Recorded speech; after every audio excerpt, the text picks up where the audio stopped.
स्वागत स्वागत स्वागत है तुम्हारा मेरे मित्र तुम्बाड़ में।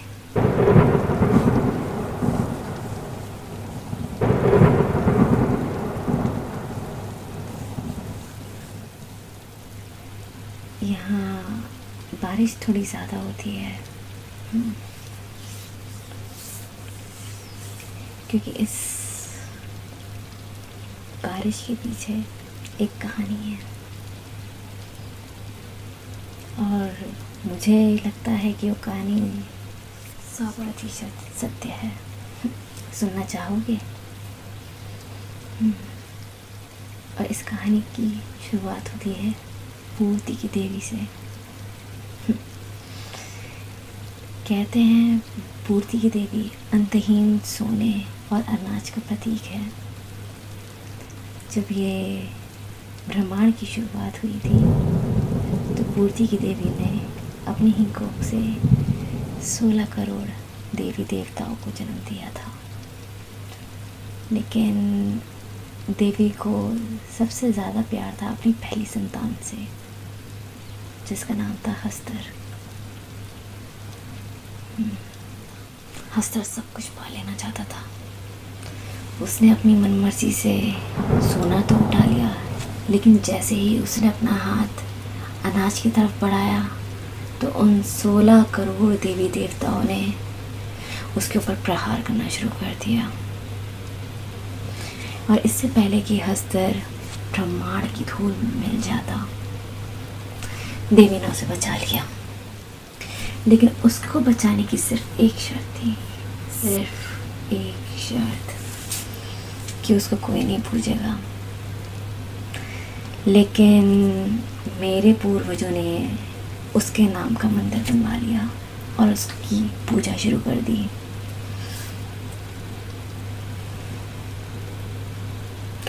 तो कहते हैं कि बारिश शुरू हुई भी है।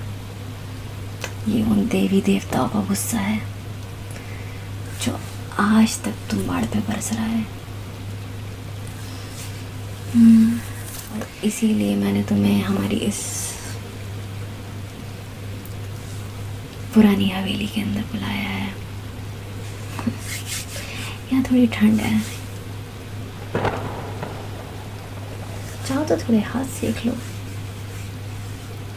नहीं, अरे मित्र, तुम्हें इतनी ज़्यादा घबराने की ज़रूरत नहीं है।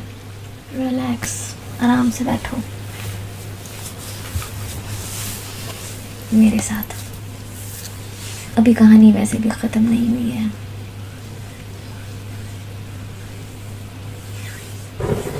हाँ, तो मेरे पूर्वजों ने मंदिर बना दिया था। अब मैं अपनी पर दादी से तो मिली नहीं हूँ कभी, लेकिन सुनने में आता है कि वो कुएं में उतरने चढ़ने में बहुत ज़्यादा अव्वल थी, एकदम अव्वल।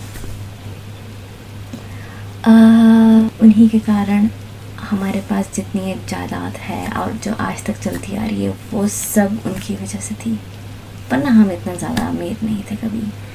लेकिन उन बेचारी को हस्तर ने छू लिया था, ऐसा कहा जाता है, मुझे पता नहीं। क्योंकि मेरे दादा इतने ज़्यादा सोने के लालची नहीं थे, लेकिन मैं उनसे अलग हूँ। अब जब पता है कि इतना कुछ मेरे नसीब का हो सकता है और चाहो तो तुम्हारे नसीब का भी हो सकता है, तो क्यों नहीं एक बार कोशिश करके देखी जाए। घबराओ नहीं मित्र, कुछ नहीं होएगा।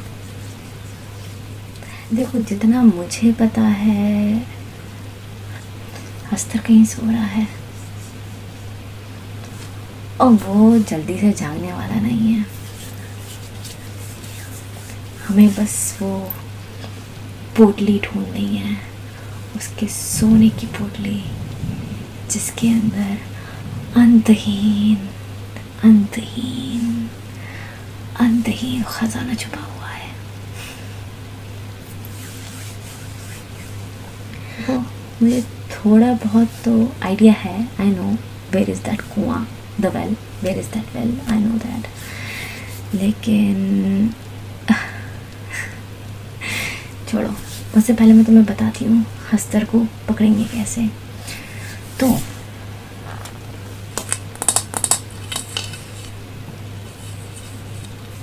ये है अनाज,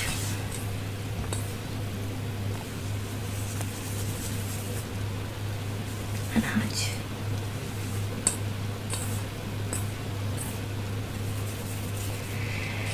थोड़ा सा हम लेंगे पहले अनाज,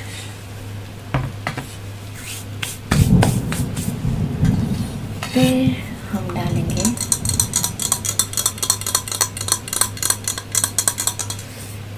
थोड़ा सा पानी,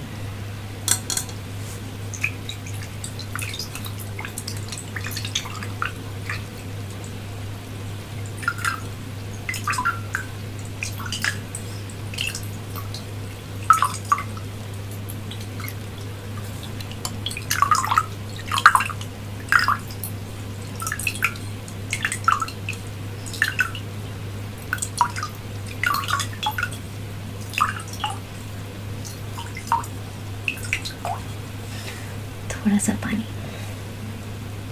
और इसको इसमें डालेंगे।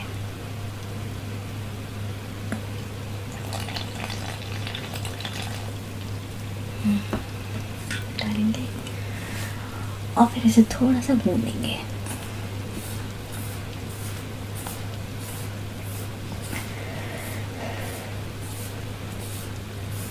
क्योंकि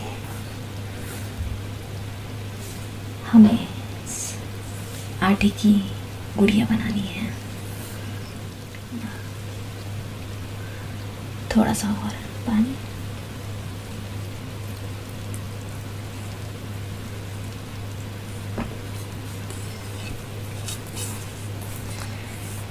यकीन मानो मेरे मित्र,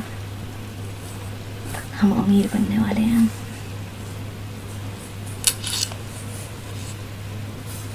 थोड़ा सा और पानी,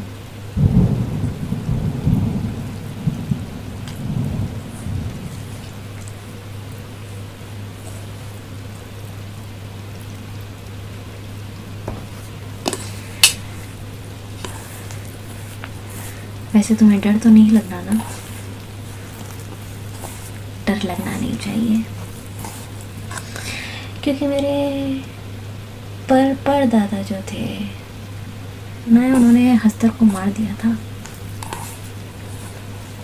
तो इस हिसाब से पोटली तो होगी ना कहीं नीचे, लेकिन मुझे नहीं लगता वो मरा है। क्यों? देखो मित्र, एक बात बताओ, देवी देवता कभी मर सकते हैं क्या? नहीं ना। इसी वजह से तो मुझे लगता है वो सोना भी कहीं ना कहीं ज़रूर गड़ा हुआ है।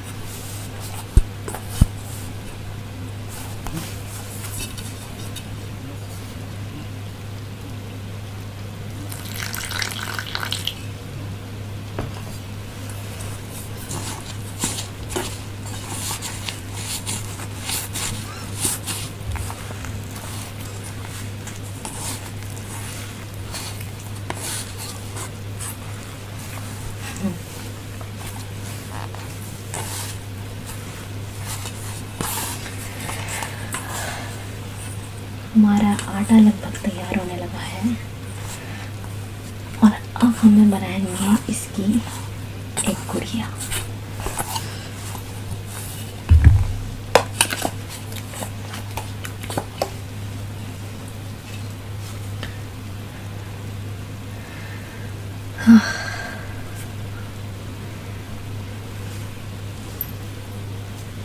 पहले मैं इसकी मुंडी तोड़ती हूँ।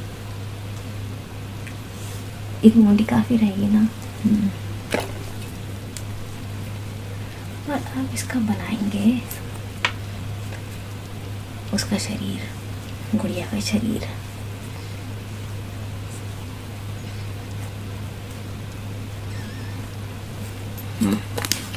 हाथ साफ कर लो।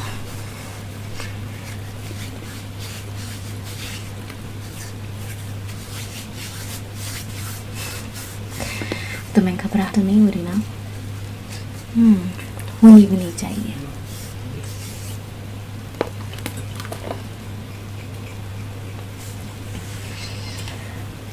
हमें बनाना है इसका शरीर।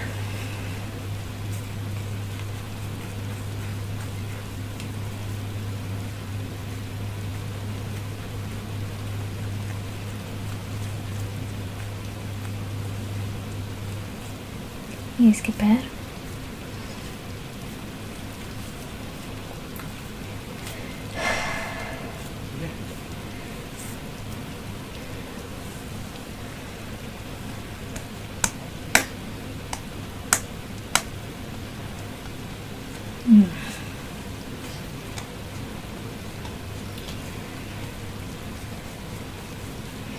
तो पता है एक कमाल की बात क्या है,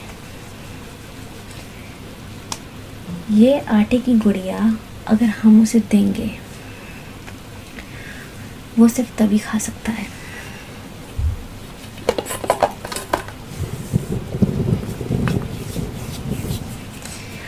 हस्तर अपने आप अनाज को नहीं छू सकता, जिसकी वजह से मैं कुएं के चारों तरफ एक लक्ष्मण रेखा की तरह आटे को फैलाऊंगी।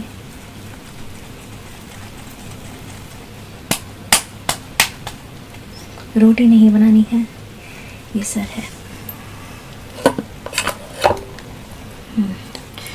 अरे मेरी गुड़िया का हाथ मुड़ गया, अब ठीक है। ये लो, और ये सर इसके ऊपर लगा देंगे।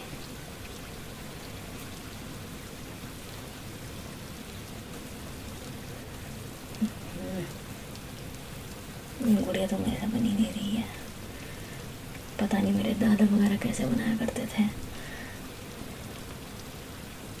ठीक है, मेरे ख्याल से काफ़ी ये चिपक गया, इसकी गर्दन, इसके पैर। ओके, हाँ अब ठीक है मेरे ख्याल से। एक चीज़ की कमी लग रही है ना, इसकी 2 आँखें। अब सही हो गया है। तो चलो ये भी तैयार हो गया, इसको हम रख देते हैं। अब ध्यान से सुनो,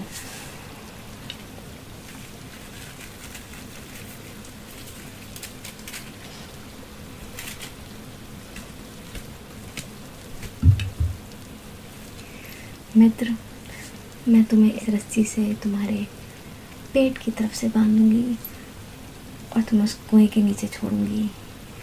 तुम्हें कुछ नहीं करना है, तुम्हें पहले तो ये गुड़िया फेंकनी है,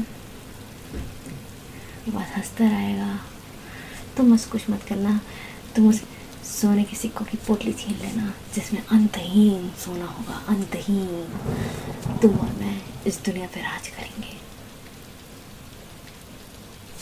कैसा लगा मेरा आइडिया? क्या मैं कुएं में उतरूं? देखो 50-50 का हिसाब किताब है। तुम कुएं में उतरोगे, कुएं में नीचे उतरोगे, कुएं ऊपर चढ़ोगे और पोटली छीन के लाओगे। जगह मेरी है, 50% मेरा बनता है। कुछ तो मेहनत तुम भी करोगे मेरे मित्र। मैं तुम्हें इतनी दूर यहाँ पे क्यों लाई हूँ? इसी वजह से तो लाई हूँ, ताकि तुम हस्तर की पोटली छीन लो।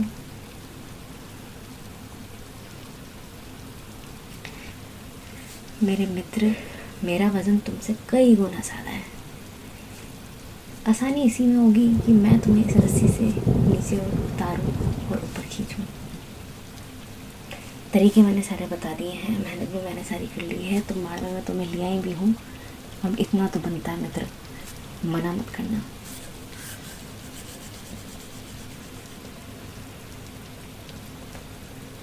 तुम घबरा क्यों रहे हो? अरे कुछ आटा मेरे पास है, हम उसके ऊपर आटा फेंक देंगे, वो कुछ नहीं बिगाड़ पाएगा। अपने मित्र पे भरोसा रखो।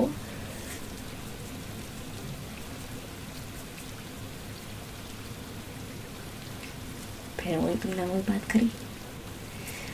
मैं कह रही हूँ डरने की कोई ज़रूरत नहीं है,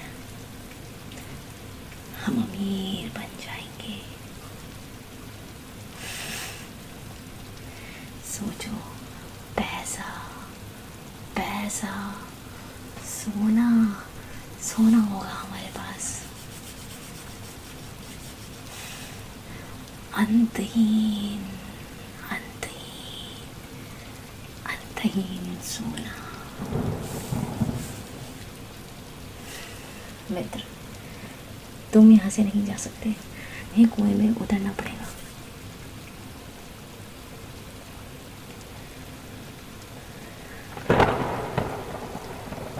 क्या मतलब है तुम्हारा? तुम जा रहे हो, मेरा रास्ता तो मुझे पता है। घर जा रहे हो? नहीं नहीं नहीं नहीं नहीं नहीं नहीं नहीं नहीं, ऐसा नहीं हो सकता। अरे मित्र, अरे रुको, अरे बैठो, अरे बैठो बैठो बैठो।